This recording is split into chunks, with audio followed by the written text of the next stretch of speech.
They called themselves Deathworlders and believed they were the strongest beings in the galaxy. Their worlds were made of danger, filled with storms that could tear metal apart, creatures that could kill in a heartbeat, and climates that could burn or freeze in the same day. They had evolved to survive pain, fear, and chaos. They walked among the stars with pride, thinking no other race could compare to them. For ages, they ruled the galactic trade routes, the battle zones, and the outer colonies. To them, strength was everything, and weakness was a reason to be forgotten. When scouts found a new blue world in a quiet corner of the Milky Way, they thought it was just another primitive planet waiting to be catalogued. The readings were strange, though. The planet had oxygen levels higher than most species could tolerate, gravity that was considered too strong for comfort, and weather patterns that looked violent even from orbit. The Deathworlders laughed when they saw it. To them, it was a perfect home, a place that reminded them of their own harsh origins. The blue planet was called Earth by its people, and the Deathworlders believed it would be easy to dominate a species living there. A council meeting was held aboard a great orbital station. Leaders of different Deathworld species gathered and discussed who would claim this planet first. Each species had its own pride and history. Some came from burning deserts, others from frozen wastelands or toxic jungles. They had fought wars for centuries and respected only power. They called themselves hunters of worlds, believing every lesser race existed to serve them or entertain them in war. When the name of the planet Earth was spoken, many laughed. They said that any creatures living there must be small and fragile, maybe clever but not dangerous. No one thought humans could be a problem. They decided to send an exploration fleet, a mix of military and science vessels, to study this new race and see if it could be used for trade, labor, or conquest. The fleet commander, a proud warrior named Drenak, was known for taking what he wanted. He expected to be welcomed by simple minds eager to bow before greater beings. When the ships entered the solar system, they were surprised by how many signals came from the planet.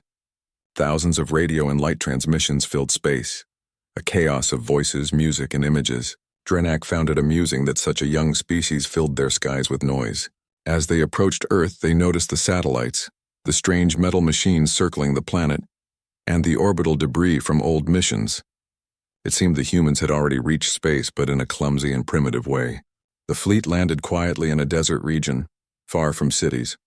They expected fear, panic, maybe worship, but instead they were met with confusion and curiosity. A small group of humans approached their landing site without weapons. They carried flags, cameras, and translators. They smiled and waved, showing no fear. Drenak did not understand why they were so calm. He had conquered a dozen worlds, and every species he met had either fought or fled. These humans simply wanted to talk. The first meeting between humans and Deathworlders was recorded by both sides. The humans offered food, water, and even music as a sign of peace. They spoke politely, asking questions and offering answers. Drenak found it amusing but also unsettling.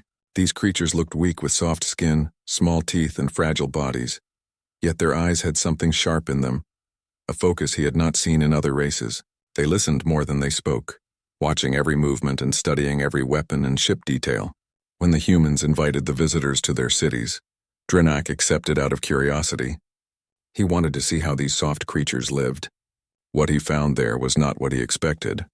Earth's cities were filled with life and noise, a strange mix of technology and chaos.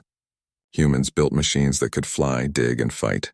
They had created weapons that could destroy mountains, and yet they used them only as threats, not tools of rule. They spoke of peace but prepared for war. Drenak noticed that everywhere he went, humans were busy, building, repairing, or inventing something. He saw children learning about stars and scientists talking about other galaxies. It did not fit the image of a weak species. Humans were curious and restless. They questioned everything, including the visitors. Some of them asked if the Deathworlders came as friends or conquerors. Drenak smiled and said they came in peace, but deep inside he thought peace was only the first step before dominance. Days passed, and tension grew.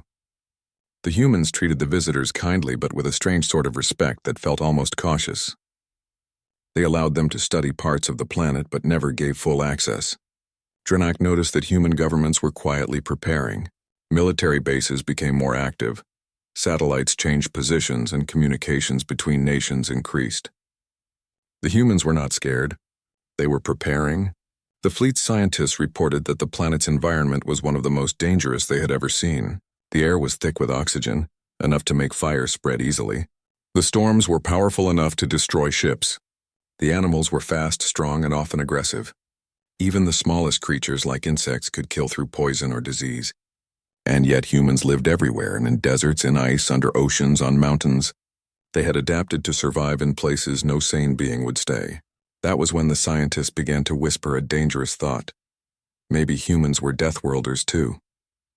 The idea spread quietly through the fleet. If humans came from such a deadly world, how could they be so calm and polite? Drenak tried to ignore it. He saw humans as clever animals, nothing more.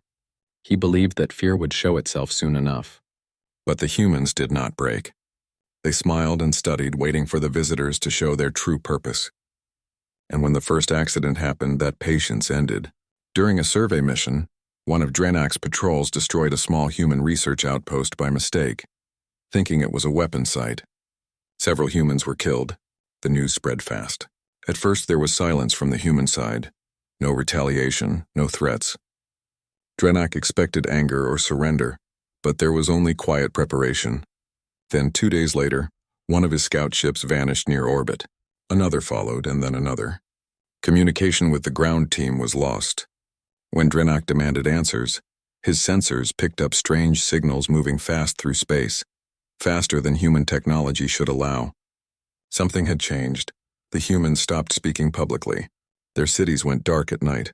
Their skies filled with moving lights, and strange coded transmissions replaced open greetings.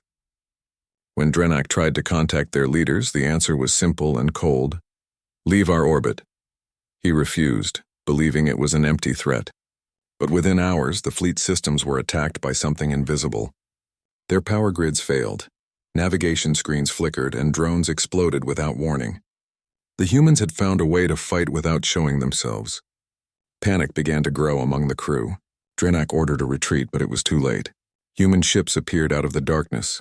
Not large warships like his, but smaller, faster, and more focused. They didn't speak or threaten. They simply surrounded his fleet and locked weapons. The message came again, calm and clear. Leave our orbit now. Drenak felt anger rise in his chest. He was not used to being challenged, especially by a species he thought was weak. He gave the order to fire a warning shot. The shot never landed. The human ships moved before his sensors could track them. And suddenly his ship shook under impact. Systems crashed, alarms screamed, and his crew shouted in confusion. Within minutes, half the fleet was disabled. Not destroyed, but frozen, unable to move. The humans could have wiped them out, but didn't. Instead, they sent a final transmission. This is not your hunting ground. Go home. Drenak, humiliated and furious, ordered withdrawal. As the fleet limped out of the solar system, the crew sat in silence. None spoke of pride or conquest anymore. They had faced something they could not understand. A species that looked fragile but struck with precision and restraint. For the first time, Drenak felt something new toward another race. It was not hate or anger. It was fear. When the fleet reached the council station weeks later, Drenak reported the failure. The council laughed at first, thinking he exaggerated, but when they saw the battle recordings, the laughter died. The humans had shown power far beyond their known technology. The council dismissed it as luck or trickery, yet none of them volunteered to send another fleet. Drenak said one thing before leaving the chamber. They are Deathworlders too, but they are worse than us because they do not boast about it. His words echoed in the hall. No one wanted to believe them, but deep inside everyone knew something had changed. Somewhere on that blue planet, a new kind of hunter had awakened, quiet and patient, waiting for the next mistake. And though the stars were full of strong and dangerous creatures, none of them ever forgot the name of that small world called Earth. After the first contact ended with the Deathworlder fleet leaving Earth's orbit, the world did not celebrate. Governments said nothing to the public, and every nation quietly began to prepare for what might come next. Satellites were repaired, defense systems were moved to new orbits, and scientists started long meetings behind closed doors. The humans had seen what kind of power existed beyond their sky, and for the first time in history, the people of Earth understood that they were not alone.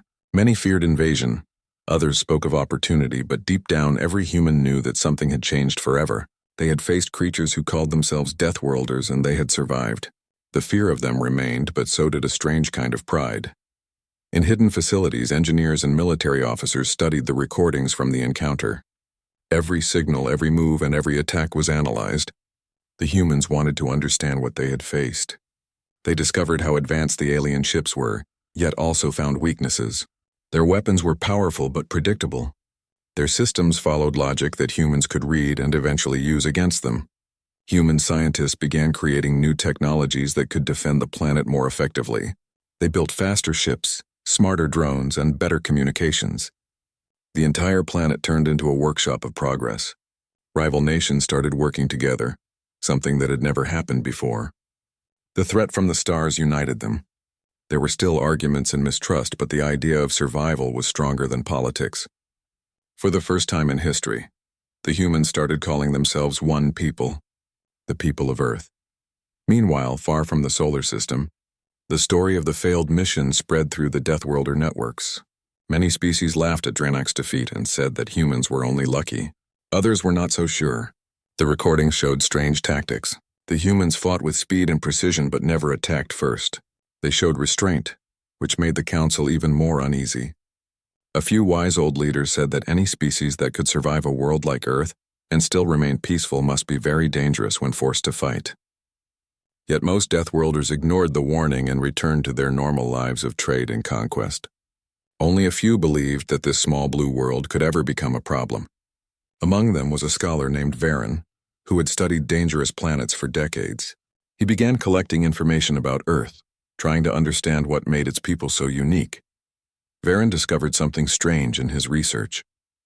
Every record of contact between Deathworlders and lesser species showed patterns of fear or submission, but humans reacted differently. They did not freeze in fear. They observed. They did not surrender. They planned. They had faced extinction many times in their own history, through war, disease, and disaster, yet they always came back stronger. Varen started calling them the quiet predators. He warned the Council that if humans ever decided to go beyond their system, the balance of power in the galaxy would change. The Council dismissed his words as paranoia. They said humans were limited by their small world and would never become a threat.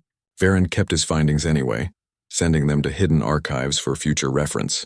He believed that the real danger was not in what humans could do now, but in what they could become. Back on Earth, life continued almost normally on the surface. People still went to work, still argued, still dreamed. But governments were quietly changing everything. Military academies were training new kinds of soldiers who learned both science and strategy. Space agencies became more secretive, launching ships with no public explanation. The humans had realized that they could not wait for another visit. They had to be ready for it. New bases were built on the Moon and Mars, and unmanned drones were sent far into deep space to watch for any sign of alien activity. The leaders of Earth agreed on one silent rule: never provoke, but never forget. 1 year after the first contact, an unknown signal was detected near the edge of the solar system. It was not from the Deathworlders, but it was similar in structure. A new race had arrived, smaller in number and less aggressive. They called themselves the Varn and came not to conquer, but to observe. They had heard rumors of humans defeating a Deathworlder fleet and wanted to see if the stories were true. When they approached Earth, they did so carefully and announced their presence openly. They sent peaceful greetings and offered to exchange knowledge. The humans responded with caution. They allowed the Varn to orbit Earth but not to land. A meeting was arranged through communication links. The Varn were surprised to find humans polite but firm. The humans asked questions that made the visitors uneasy. They wanted to know how many species existed in the galaxy, how wars were fought, and how alliances were made. The humans were learning faster than expected. Over weeks of contact, the Varn shared limited information, but even that changed everything. Humans learned that there were hundreds of intelligent species across the galaxy, many of them peaceful, others dangerous. They learned that the Deathworlders had been at war with each other for centuries and ruled through fear. The Varn warned that if the Council knew how quickly humans were advancing, they might return with a larger fleet. The humans thanked them for the warning and began working even harder. They started building a defense network around the planet, a ring of satellites and stations capable of detecting any movement beyond the Moon. The Varn left peacefully but with mixed feelings. They had seen in humans something that reminded them of the early days of their own civilization, curiosity mixed with power. Months passed, and small signals began to appear near the edges of human space. At first, the scientists thought they were natural, but soon it became clear they were not. Unknown ships were watching from afar, staying just beyond detection range. The government stayed silent, pretending not to notice, but every military base on Earth went on alert. The people were not told the truth, only that there were new threats from space debris or meteor storms. Humanity was preparing for a war that no one wanted to speak about. Behind the scenes, old rivalries turned into partnerships. Engineers from once hostile nations worked side by side. Every lab and factory operated day and night. Even ordinary people felt that something great was coming. There was a strange energy in the air, a mix of fear and excitement. It was as if the whole planet was holding its breath. Far away in the council chambers of the Deathworld Alliance, the decision was made to test the humans again. The council still refused to believe they were dangerous, but wanted proof. They sent a small task force of ships to approach Earth secretly and observe its defenses. They believed that if the humans showed weakness, they could claim the planet once and for all. But they also made one fatal mistake. The humans were already watching them. The deep space sensors detected the movement long before the alien ships reached the system. Instead of reacting openly, the humans stayed silent. They let the Deathworlders come closer, letting them think they were unseen. It was a trap set not out of malice but out of cold, careful calculation. When the Deathworlder task force entered the outer solar system, their sensors picked up nothing unusual. They thought they had escaped detection, but as they neared Mars, their communications began to fail. Strange interference filled their systems. They tried to send signals back to command, but nothing worked. Suddenly, small objects appeared around them, fast and quiet. They were human drones, built from new materials that absorbed radar and energy signals. The drones didn't attack. They only circled the ships, recording everything. The Deathworlders were confused and frightened. They tried to destroy the drones, but the moment they fired, the drones vanished, replaced by more from another direction. For the first time, the hunters felt like prey. Back on Earth, the control rooms were calm. No one shouted, no one celebrated. They watched the alien ships through their screens and simply waited. The plan was not to destroy but to warn. The Deathworlders finally turned away and retreated, leaving the system without a fight. The humans let them go. They did not need to win a battle. They needed to send a message. The message was simple: Earth was ready. When the ships returned to the Council, their crews were silent. They reported that the humans had created technology equal to their own in less than 2 years. Panic spread among some species, but pride and arrogance blinded the rest. The Council said it did not matter. They would deal with Earth when the time came. On Earth, people began to dream beyond fear. They had seen the universe and survived its first challenge. They were still afraid, but fear no longer controlled them. In classrooms, children spoke about other stars as if they were neighbors. Scientists planned faster drives and new energy sources. Soldiers trained not for conquest but for protection. The world was no longer divided by borders. It was united by survival. Humanity had changed. The planet that once looked small and fragile now felt like a sleeping giant beginning to wake. In the silence of the night sky, the stars no longer looked distant. They looked like doors waiting to be opened. And somewhere out there, the Deathworlders whispered among themselves, wondering if they had made a mistake the day they found Earth. The silence between the humans and the Deathworlders did not last long. For a while, both sides watched each other carefully across the emptiness of space, each trying to understand the other. On Earth, life seemed to move normally, but behind every peaceful surface, there were plans being made. Human leaders had learned from history that waiting for danger without being ready was the same as inviting defeat. Every government poured its resources into defense, research, and space development.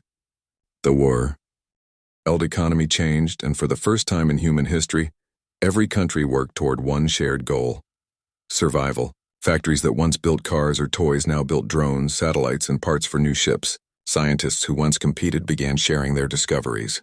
They were all working together not for fame or money, but because they knew something was coming. In secret, the humans were preparing what they called the Guardian Fleet. It was not large, not compared to what the Deathworlders had, but it was smart and fast.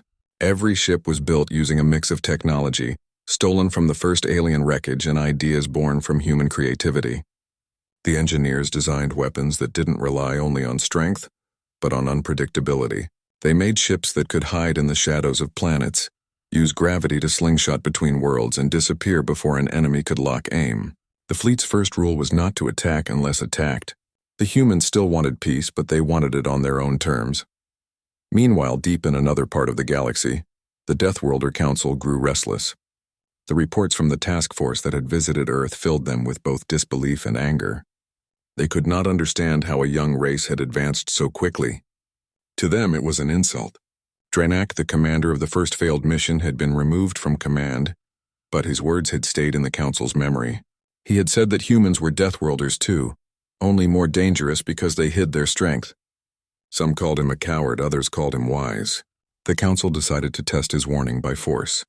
They believed that humans had gotten lucky the first time, that their small victories were only tricks. They wanted to crush that myth once and for all. A new fleet was built, far stronger than the first. It carried warships from multiple species within the Alliance, each one designed for destruction. The plan was simple. Enter Earth's system, demand surrender, and if refused, destroy their defenses before they could react. The fleet was so confident that some commanders laughed as they left their homeworlds, saying they were going to hunt weak animals. Varen, the scholar who had warned them, begged the Council to stop. He said that attacking a race that learned so quickly would only make them stronger. No one listened to him. The Deathworlders had ruled for ages through power, and they saw no reason that should ever change. When the fleet reached the edges of the solar system, they found it quiet and empty. The sensors showed no ships, no stations, only a few satellites drifting near the planets. The commander of the fleet believed the humans were hiding or had given up. He ordered the ships to move toward Earth. As they passed Mars, they noticed something strange. The planet had new structures on its surface, large domes and towers that were not there before. They scanned them and found no life signs, so they ignored them and continued forward. What they did not know was that those structures were traps waiting to be triggered. On Earth, every nation was watching. The alien fleet had been detected long before it reached Mars. The Guardian fleet was ready and hidden behind the moon. The humans waited until the alien ships crossed a specific point in space before acting. Then the signal was given. From Mars, the silent domes opened, revealing hidden launchers that fired hundreds of drones into space. The drones were small but fast, designed to confuse sensors and spread false readings.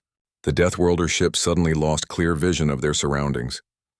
Their screens filled with noise, their targeting systems failed, and their formation broke apart. Before they could recover, the human fleet appeared from behind the moon, moving faster than any Deathworlder ship had ever seen. The humans attacked not to destroy but to disarm. They used electromagnetic weapons that shut down engines and drained power from enemy ships. In minutes, several alien vessels were floating helplessly in space. The Deathworlders tried to respond, but their own communication systems were jammed. The humans had learned every weakness from the first encounter and turned it against them. They moved like ghosts through the dark, hitting hard and vanishing before the enemy could see them. The Deathworlder commander shouted orders that no one could hear. His ships began to collide with each other in panic. It was not a battle anymore. It was chaos. On Earth, people watched the battle from command centers with silent faces. There were no cheers or laughter, only focus.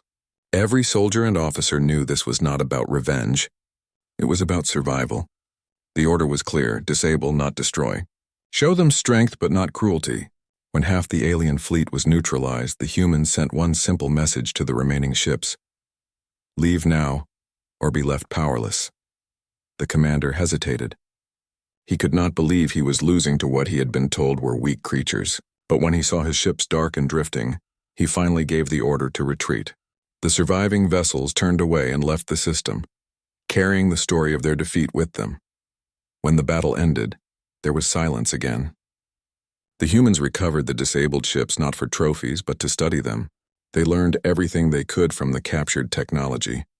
Scientists worked day and night to understand new energy systems and materials. The data they gained in that single event pushed human technology forward by decades. The Guardian fleet became stronger and Earth became more united. Ordinary people were told little about what had happened, but they could feel the change in the air. The stars no longer seemed like unreachable lights.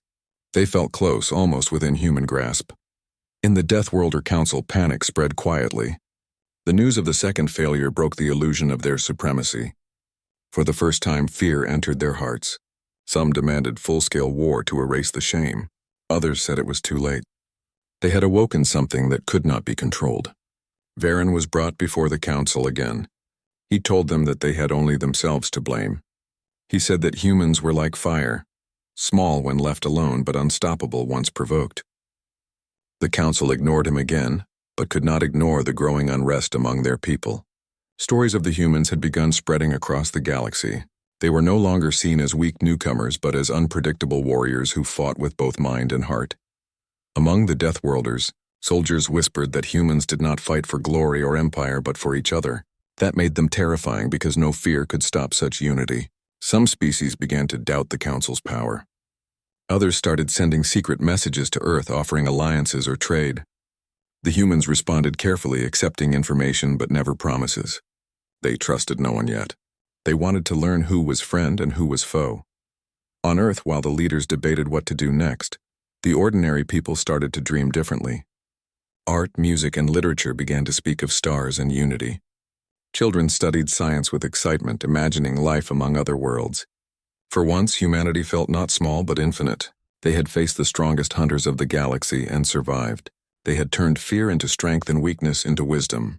But deep inside, everyone knew that it was only the beginning. The Deathworlders would not accept defeat so easily. Another war was coming, one that would test not only their weapons but their spirit.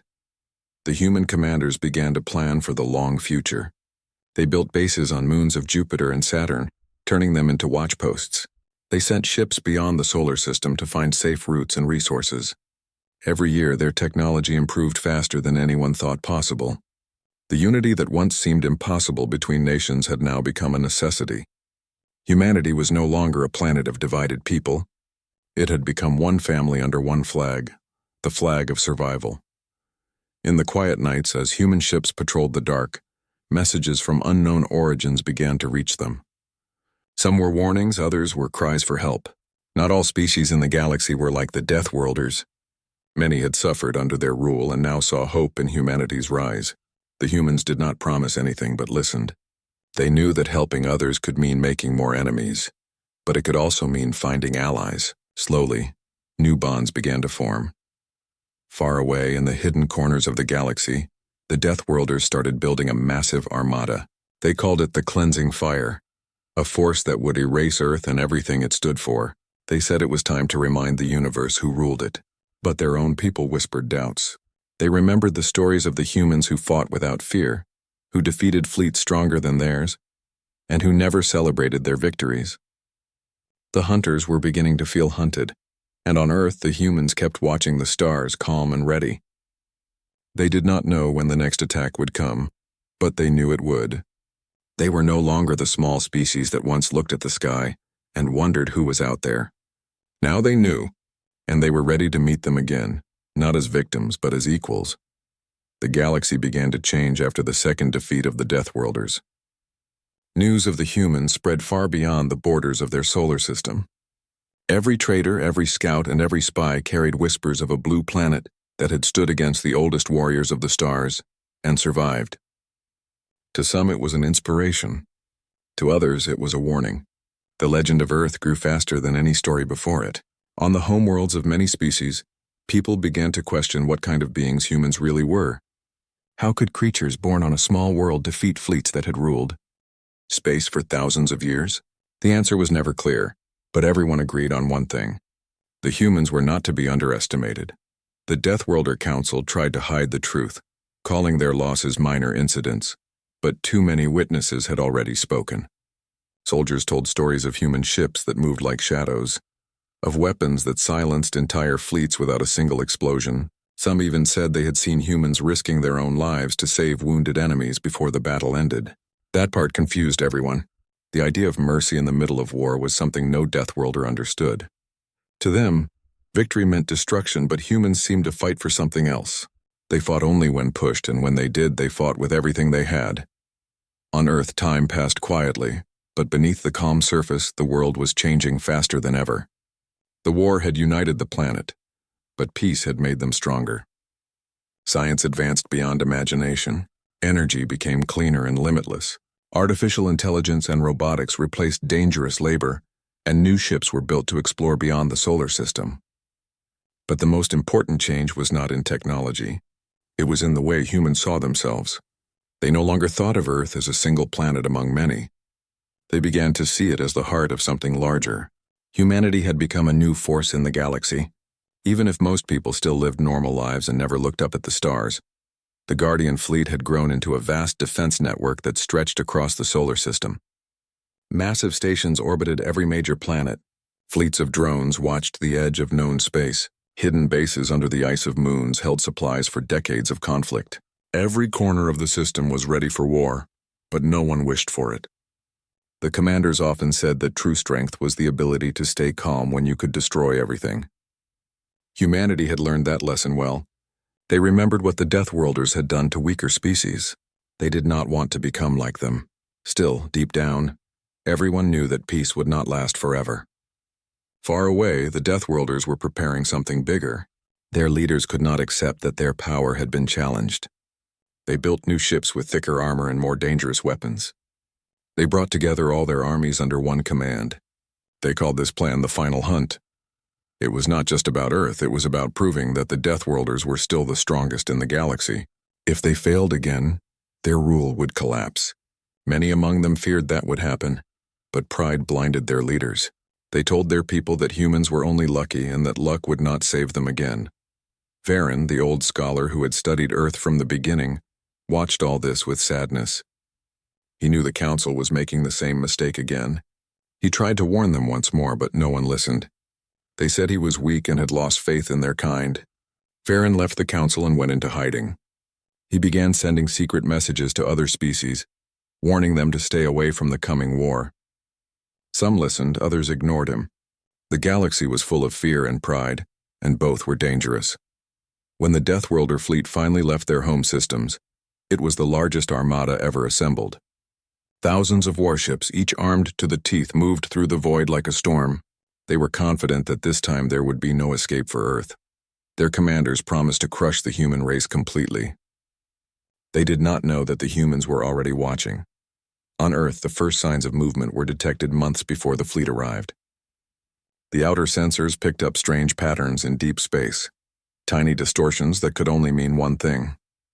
The humans began quiet preparations. They did not panic. The fleet was expected and everything had been planned for it. The leaders of Earth met in secret and agreed on a strategy. They would not strike first. They would let the enemy come close enough to see what humans had become. When the alien fleet finally entered the system, the humans stayed silent. No broadcasts, no warnings, no threats. The Deathworlders advanced carefully, scanning for traps, but they found nothing. They thought the humans were hiding again, afraid to face them.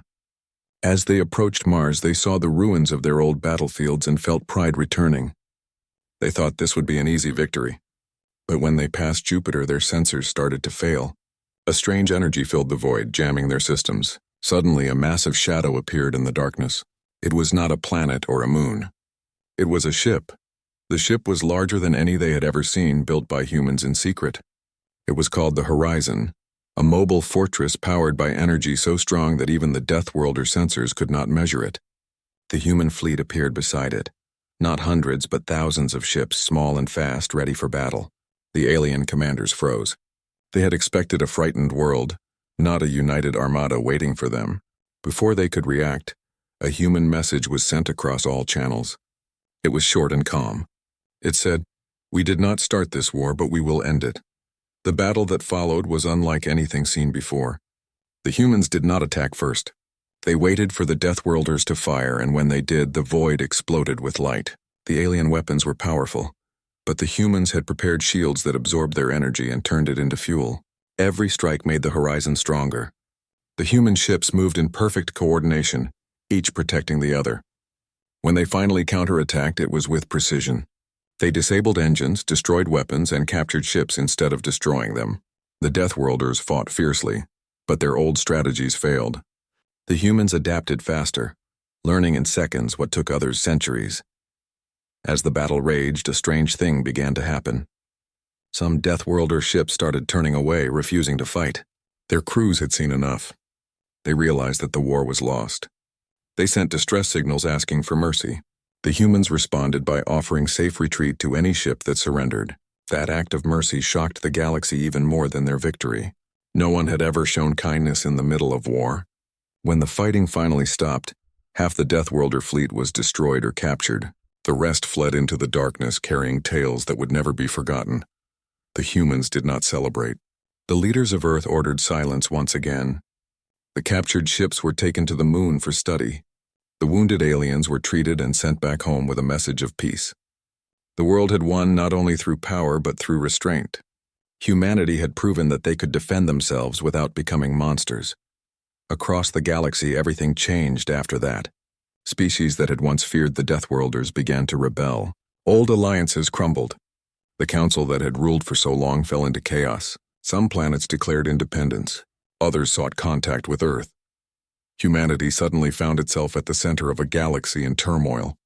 Many saw them as saviors. Others saw them as the next threat. But the humans did not seek to rule anyone. They only wanted to make sure no one would ever be hunted again.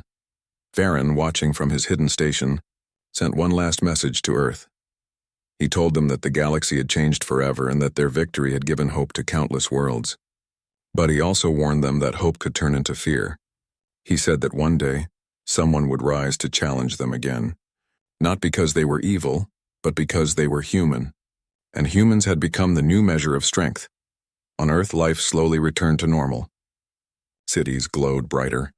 People looked to the sky with pride and wonder. Children learned about the battles as history, not horror.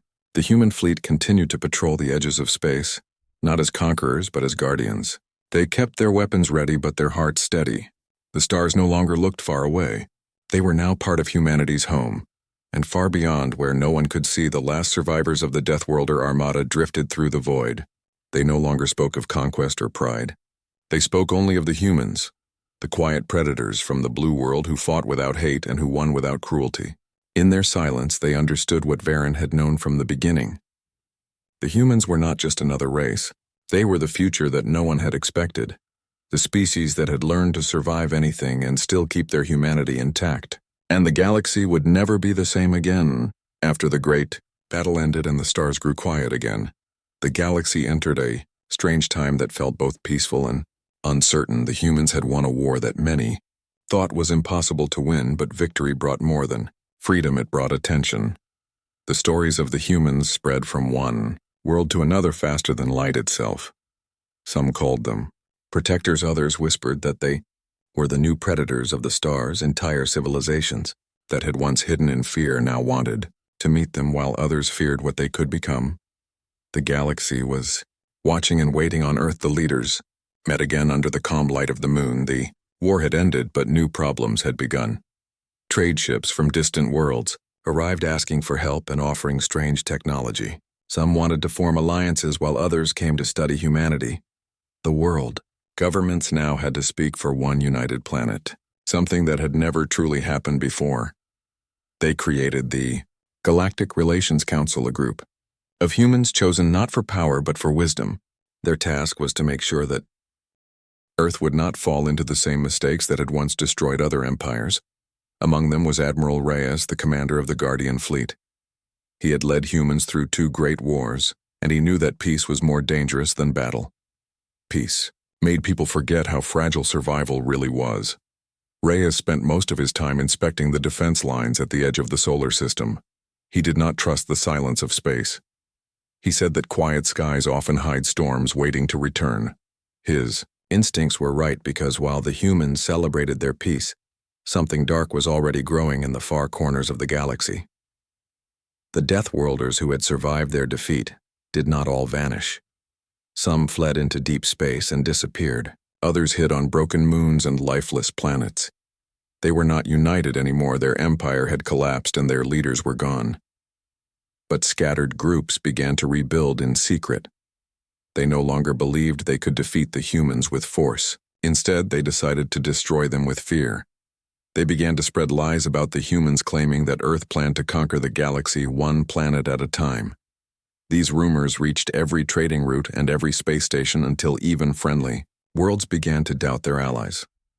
Back on Earth, the scientists were working on something new. They called it Project Dawn.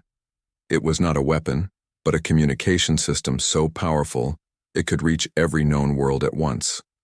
The goal was to create peace through understanding by connecting species directly without middlemen. They believed that if everyone could see and hear the truth, the lies would die out naturally. Reyes supported the project but warned them that knowledge itself could be dangerous. He had seen too much war to believe that all species wanted peace. While humans were building bridges, others were sharpening their claws. The Deathworlder remnants had found new allies, small but cruel species, who hated humans for making the galaxy unstable. Together they began forming what they called the Shadow Coalition. Their goal was simple: to make humanity look like a threat, so that the rest of the galaxy would turn against Earth. They began attacking neutral colonies and leaving false evidence behind messages written in human language, false transmissions using human codes. Even the most advanced sensors were tricked by their technology. When the first of these colonies was destroyed, the galaxy panicked.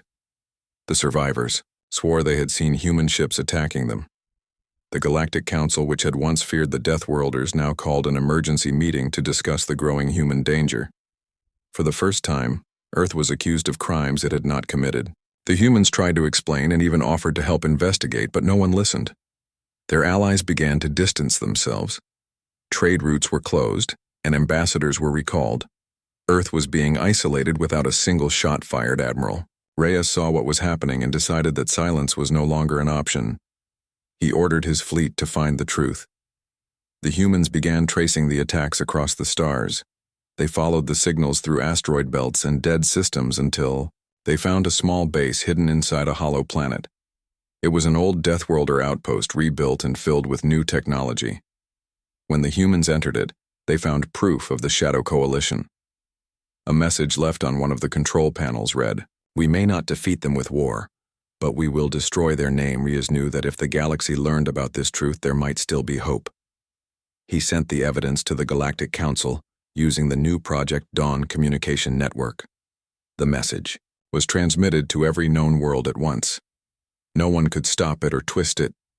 The whole galaxy saw the truth on their screens: the images of the destroyed colonies, the alien ships painted to look like human vessels, and the recordings of Deathworlder leaders laughing about their plan. The truth spread faster than any lie could. The effect was immediate. The Council was thrown into chaos. Some worlds apologized for doubting Earth. Others began to hunt down the Shadow Coalition, but the damage had already been done. Fear does not disappear easily. Even after seeing the truth, some leaders still whispered that the humans were too dangerous to exist. If they could build such powerful technology, then what would stop them from using it later? The humans understood that no amount of proof could erase the fear they inspired. In the middle of all this chaos, a strange thing happened. A group of young alien scientists from different worlds arrived on Earth. They came not as diplomats, but as students. They said they wanted to learn how humans survived their death world. They wanted to understand the secret of strength without cruelty. Humanity accepted them and opened their cities and research centers to them. For the first time in galactic history, beings from dozens of species lived and worked together on one planet. The humans taught them about resilience, teamwork, and empathy. They showed them that strength did not come from domination, but from cooperation. As years passed, this new generation began to change the galaxy from within. They carried the lessons of Earth back to their home planets, and slowly old fears began to fade. One of those students, a young alien named Kale, became famous for his speech at the Galactic Forum. He said that humanity was not a threat, but a mirror that showed others what they could become if they stopped fighting each other. His words spread hope in places where there had only been fear. But even as peace began to return, Admiral Reyes could not rest. He knew that every peace carried the seed of another conflict one day. While inspecting the outer defense stations, he received a strange report. A small, unidentified ship had entered the system. Its energy signature did not match any known species. The ship was damaged and unarmed. When the humans brought it aboard, they found only one passenger, a Deathworlder child, weak and frightened, clutching a data crystal. The child said that his people were dying, that the Shadow Coalition had turned against its own creators, and that something worse was coming from beyond known space, something not even the Deathworlders could fight. Reyes listened carefully and sent the data to Earth. The scientists analyzed it and found records of strange signals coming from the edge of the galaxy. The signals were not from any known civilization. They carried patterns that looked almost alive, pulsing like a heartbeat. The readings were faint, but consistent. Something massive was moving in the darkness far. Beyond the last stars, the humans realized that the wars they had fought might have only been the beginning. Earth prepared quietly once again. The leaders did not tell the public everything, but they strengthened defenses and recalled old fleets. The Guardian fleet expanded and the horizon was upgraded with new systems. The humans had learned to survive through every kind of trial, but this time they did not know what to expect. They only knew that something was coming, and that when it arrived, the galaxy would need them again. The Deathworlder child was given a home on Earth. He often looked at the night sky and said that his people had once believed they were the hunters, but now they understood that they were never alone. The real danger was not pride or fear, but the things that lived beyond both. The humans listened and promised that when the time came, they would not face it alone. As the stars above Earth shimmered softly in the dark sky, Admiral Reyes stood on the bridge of the horizon watching the distant void. He knew that the galaxy had changed forever. Humanity had proven that they could be strong without cruelty, merciful without weakness, and peaceful without submission. But he also knew that peace was never permanent. The universe was vast and full of unknown things, and somewhere out there in the silence beyond the last star, something was stirring, waiting for the next chapter of the story to begin. The years passed quietly after the warning from the Deathworlder. Child humanity had entered a new age of strength and calm, but deep inside everyone there was a quiet sense of waiting. The signals from the edge of the galaxy had never stopped. They were weak and distant, but they never faded. The scientists continued to study them day and night, trying to understand what they meant. They believed that something huge was moving far away, something older than any known civilization, and unlike anything seen before. Admiral Reyes, who was now older but still sharp, kept watch over the skies from the command deck of the horizon. He had seen peace turn to war and war turn to peace too many times to trust silence. He often said that space itself was alive, and that sometimes it watched back. The humans had not forgotten their lessons. They had learned that real strength was not about destroying but about enduring.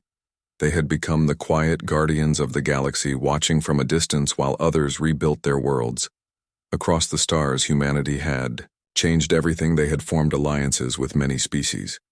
They helped rebuild planets that had been destroyed by the old wars. They shared medicine and energy technology and offered protection without demanding control. Slowly, other civilizations began to trust them again. The fear that once surrounded their name began to fade, replaced by respect and even admiration. Children on distant worlds learned about Earth not as a place of war, but as the planet that had brought light to the darkness. But far beyond the last known systems, a strange event was happening. The signals that had once been random became organized. They began to repeat patterns that looked like language. At first, the scientists thought it might be a natural phenomenon, but then one night all the listening stations across the galaxy received the same message. A deep, slow rhythm like a heartbeat followed by a single word translated into every known tongue. The word was, coming. The message spread panic among the outer colonies. Ships vanished near the edge of mapped space. The Shadow Coalition that had once tried to destroy Earth vanished completely, leaving behind only broken worlds. It was as if something had swept through their hidden bases without a sound. The Galactic Council called an emergency meeting, and for the first time in history, they turned to Earth for leadership. They asked the humans what should be done. Admiral Reyes stood before them and said the same words he had spoken years before. He said that fear makes enemies out of friends, and that panic destroys faster than war. He told them that humanity would face this new threat, but they would not do it alone. The Council agreed, and for the first time in galactic history, all known species united under a single command. They called it the Star Alliance, and Earth was chosen as its heart. The humans began preparing again, but this time they were not alone. Fleets from dozens of species arrived in the solar system, working side by side with human engineers. Together, they built ships faster and stronger than ever before. The Horizon was upgraded again, becoming a living fortress with the power to lead the entire alliance. Every world contributed something. One gave materials, one gave energy, and another shared navigation secrets. For the first time, the galaxy was truly united, not in conquest, but in survival. Then one night, the darkness came alive. The edge of the galaxy began to glow with strange light, as if the stars themselves were burning from within. The sensors picked up enormous shapes moving between systems. They were not ships, as anyone understood them. They were massive, living constructs made of light and shadow feeding on energy itself. No one knew where they had come from. Some believed they were the remains of an ancient civilization. Others said they were born from the emptiness between galaxies. Whatever they were unstoppable. The first contact was a disaster. The outer colonies tried to communicate, but the creatures ignored all attempts. They moved like waves, swallowing everything in their path. They consumed matter, energy, and even radiation, leaving behind only silence. When the first fleet of the Star Alliance met them, they fired every weapon they had, but the creatures absorbed the attacks and grew stronger. The battle lasted only minutes before the fleet vanished without trace. The galaxy realized that this was not an enemy that could be reasoned with or defeated easily. Back on Earth, the command centers worked without rest. Scientists and military officers studied every recording, every piece of data, trying to find a weakness. Admiral Reyes ordered a complete evacuation of outer worlds and drew all ships back to defensive lines near the core systems. He knew that fighting blindly would only lead to extinction. The humans had survived death worlds and wars. But this was different. This was something beyond life as they knew it. The Death Worlder child, now grown into a young leader named Caro, stood beside Reyes on the bridge. He said that his people had legends about such creatures, ancient stories of beings that slept beyond the stars and woke only when the balance of life was broken. He said that his ancestors had once believed that pride and endless war would one day awaken them. Perhaps the wars had done exactly that. Reyes listened silently and then said that if humanity had played a part in waking them, then humanity would take responsibility in stopping them. The humans began working on a desperate plan, Project Horizon Shield. It was a massive energy barrier designed to protect the core worlds by creating a network of shields between the major stars. It required the cooperation of every species and enormous power resources. The plan seemed impossible, but humanity had a way of doing impossible things. Engineers worked day and night shifts, carried supplies across light years, and entire planets focused on building generators large enough to protect billions of lives as the creatures approached the inner systems. The shield was activated for the first time. A wall of light surrounded the Alliance worlds. The creatures struck it with all their power, but for a moment the shield held. The ground trembled and stars flickered, but the barrier remained. Then cracks began to appear. Energy readings surged beyond limits, and the system started to overload. Reyes knew that if the shield failed, the galaxy would be lost. He gave one last order: evacuate all nearby fleets and divert all remaining power from the Horizon directly into the shield. The officers hesitated because they knew that doing so would destroy the Horizon. But Reyes insisted. He said that sometimes the greatest victory is not in surviving, but in ensuring others do. The energy surge from the Horizon traveled through the shield network, turning it bright white. The creatures screamed without sound as the barrier exploded in a blinding flash that spread across space. When the light faded, the creatures were gone. Nothing remained but quiet starlight. For a long time, no one spoke. The communication channels were silent. Then messages started to come in from across the Alliance. The outer worlds were safe. The shield had worked. The Horizon was gone, but its sacrifice had saved billions. Humanity had done what no other civilization could do. They had united the galaxy not by fear but by hope. On Earth, the people mourned Admiral Reyes and the crew of the Horizon. A monument was built on the moon facing the stars. It carried a simple line engraved in every known language. We stood together and the stars remained. The galaxy slowly rebuilt itself once again. The strange creatures never returned, but their memory remained as a reminder of what unity could achieve. Years later, the Deathworlder child, now an old man, visited Earth one last time. He stood before the monument and whispered that the humans had changed everything. They had taught the galaxy that true strength was not in domination, but in sacrifice and compassion. As he looked up at the night sky, he smiled, because he knew that somewhere, out there among the stars, the spirit of the Horizon still watched over them. Generations passed and humanity continued to grow. They no longer saw themselves as the center of the galaxy, but as part of something greater. Every world that had once feared them now carried their flag as a symbol of unity. The humans had not only survived, they had guided others to survive with them. And far beyond the stars, where no light reached, something ancient stirred again. But this time it was not a warning. It was a whisper carried through the darkness, a voice that said, "Balance restored." The humans had done what even the oldest species could not. They had brought life and peace to a galaxy that had forgotten both. And as the stars burned softly in the eternal night, the legacy of Earth continued not as conquerors or warriors, but as guardians of the light that would never fade.